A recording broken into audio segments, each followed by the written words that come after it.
नमस्कार मंडळी, welcome to my first mini vlog. माझा पहिला मिनी व्लॉग श्री स्वामी समर्थ चरणी अर्पण.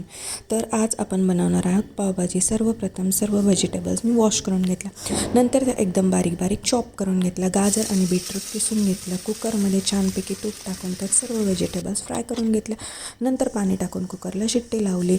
लसूण अद्रक याची पेस्ट करून घेतली. नंतर सर्व व्हेजिटेबल्स स्मॅश करून घेतल्या. कढईत फोडणी दिली.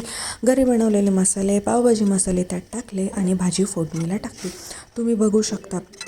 त्यानंतर त्यात थोडंसं पाणी टाकलं आणि फोडणी दिलेली व्यवस्थित त्याच्यात शिजवून घेतली. नंतर सर्व व्हेजिटेबल्स टाकल्या आणि भाजी छानपैकी मंद आचेवर अशी शिजवून घेतली.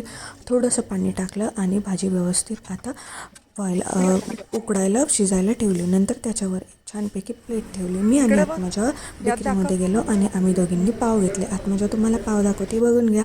पाव संपले म्हणून आम्ही ब्रेडवरच पावभाजी खाल्ली. तुम्हाला पण पावभाजी आवडली असेल तर कमेंट